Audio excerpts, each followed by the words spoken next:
Welcome to another episode of Success Today. I'm your host, Jack Canfield.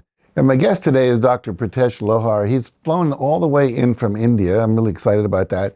He's a medical doctor and also a life coach, and he's an intuitive, and he's helping people with transformation and mindset, and something all of us need to work on today. So welcome.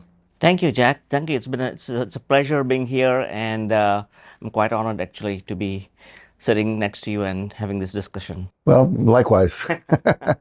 So give us a little more background. How do you get into all this? What is exactly you do? I became a doctor, and then I came to the U.S. in '96, and then pursued my medical residency.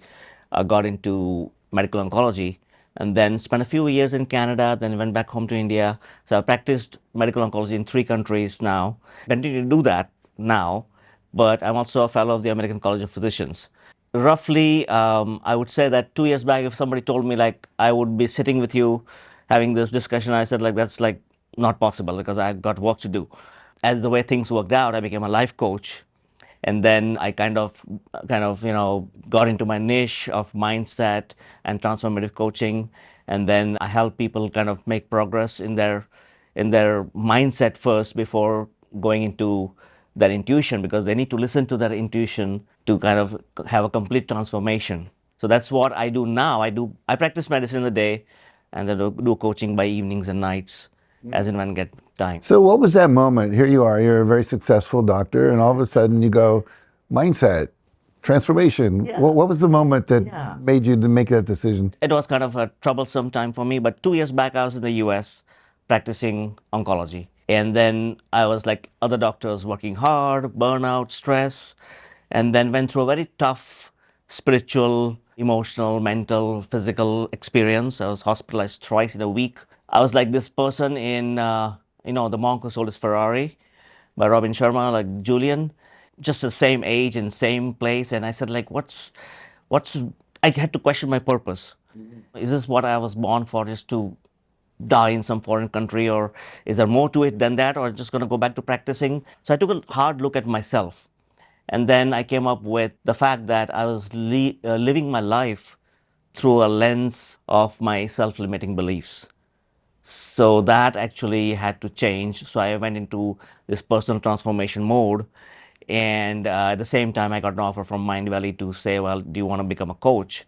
And I said, if I can change myself, I can change others. I can help to change others, and make the world a better place. So I did that. And then soon after that, I got an opportunity to co-author a book with you. So I did that. And then I have completed 175 hours of ICF PCC training. So now I'll become a PCC coach at some point with my niche. Things kind of happened to me that made me look at life and made me look at success in a way that I had lost so many things in my life, not once but twice, and you can still succeed, despite that loss. Well, let's focus on that for a moment. So success, it's a word that has a lot of different meanings for different people. What does that word success mean to you? Well, to be honest, growing up, success meant, the world tells you what success means. Your parents tell you what success means.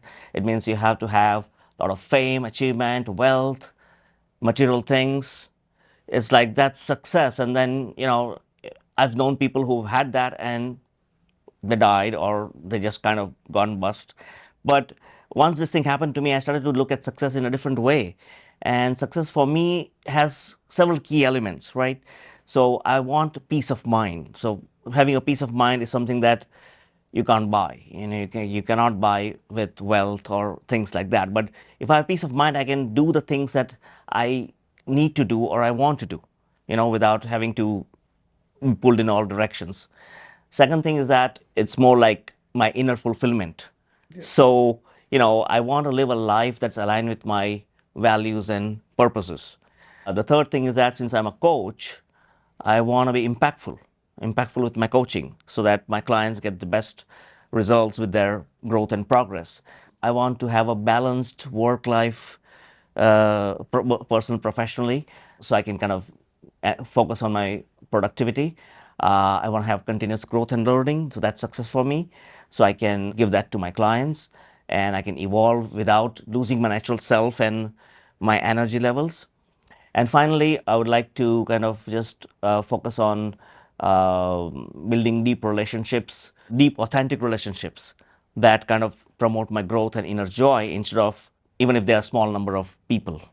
When you were younger and you moved into medical world, became a doctor, was there pressure from your parents or the culture? This is what you're supposed to do? Yeah, so let me tell you, we are two brothers, and it was pre-decided from the beginning that one has to be an engineer, one a doctor, because there were a lot of doctors in the family, like the cousins and the aunts and people like that. So there was nobody in our family. So my brother took the easy way out. He became an engineer, and they said, "You're gonna be a doctor. You're gonna be fine. It's easy." And I tell you, like the first 3 or 4 years, I mean, I didn't enjoy the anatomy, the bodies.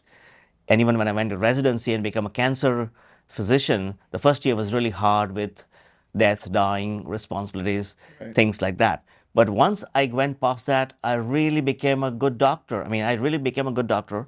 And I provide great care for my clients, I mean, for my patients and their families. So I've already been doing that kind of work.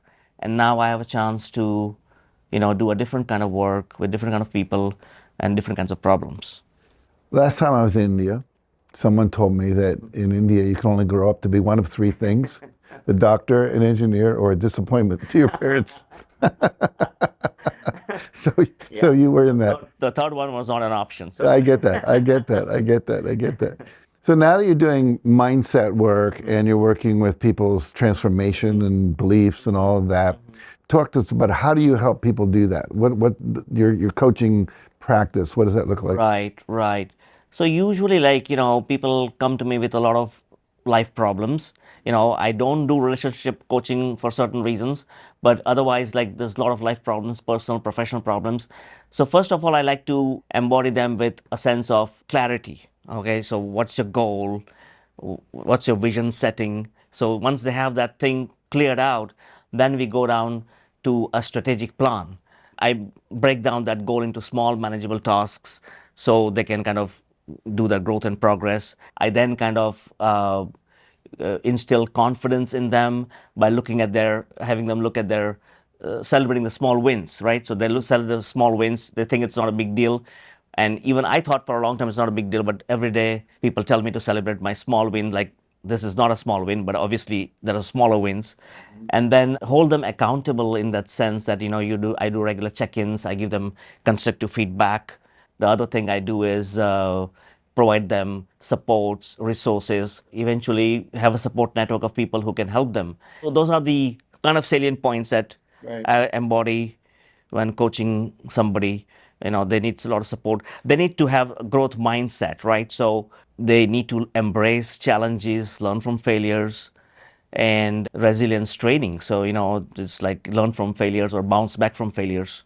Great. No, that was a very valuable concept that came along a few years ago. Growth mindset. There's a lot of people. I failed, so I can't ever do this. I'm not good at it. Yeah. Just realizing it's just a failure along the way. I always like to say, if you take the word fail, and you take that letter I, and you just add a little thing at the bottom, it says fall, and so you fall down, you get up, right? Yeah. And no matter how many times you fall, I guess the only option is up. So you can reach the depths, but then the only way is up. So you might as well try to go as high as you can. And do you work with people online as well as individually, or how do you do that? I could find people physically, but since I'm like catering to most of the rest of the world, I do a lot of Zoom calls and online business. So you have clients all over the world. Yeah. Oh, very good, very good. And I have connections with people in Europe and Southeast Asia. And of course, since living here, I have a lot of people right here in California who I have to meet. Yeah. Do you have a success story you're proud of? The success story about my clients would be like, there were people who kind of felt they were a failure. They had some mental issues and some growth, the childhood issues, and they felt like they couldn't work this job or that job.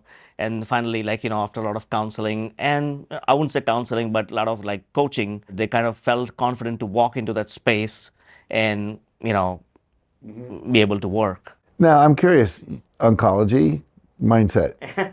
Talk about the relationship between that. I mean, now that you know about mindset, I imagine the mindset of someone that's working on healing their cancer that is important. Did that fit into your work at all? Yeah, I think it's important. I mean, there are certain cancers, like let's just say the patient's bad stage 4 cancer. I mean, we don't claim to cure them, but having a positive mindset while undergoing cancer treatment always helps. I mean, I never grew up having a positive mindset, giving exams or doing things that seemed impossible, and then I said like I'm gonna fail, and I would fail. Contradict to that is like people come to me and they tell me he's very positive, he's gonna beat the cancer.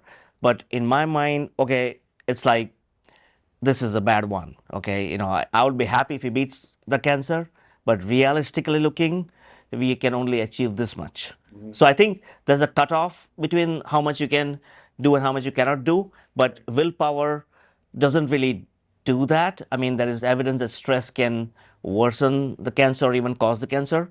But there are people who, they've had osteosarcoma that had the leg cut off, then they ran for cancer with one leg or with an artificial leg for miles. So those kind of things can be achieved. But if somebody has like stage 4 with a lot of metastasis, I can't really, even with a positive mindset. No, I understand. I was just curious. Yeah. Yeah. So if someone wants to work with you, find out more about your work so you can help them be more successful, where do they go? So I'm the CEO and founder of the School of Mindset Coaching and Coach Next Gen, because I think the next generation has to be coached not in a different way, but there are different things that they cater to and need. So I have to be like flexible and approach things like that. So they can go to that websites, the schoolofmindsetcoaching.com and coachnextgen.com, and they can look at the information there. There's a lot of things about courses, one-to-one coaching. I'm going to come up with a community newsletter, even a membership. Yeah, that can help them to kind of stay in touch and get some information, even if they don't enroll in the coaching. Finally, I'm going to come out with another platform called Coaching with Lohar Logic. There's a certain logic that we all use in coaching, right? And it's something is learned, something is inherent, and something is new. So my logic may be different from other people, but if it gives results, it's there to stay. If it works, work it. Yeah. Okay, very good. Well, thank you for joining us today. I really appreciate it. You're a good guy. You're doing great work in the world. And I'm glad that people now know about that and can take advantage of your work. So thank you. Thank you, Jet. Thank you. My pleasure.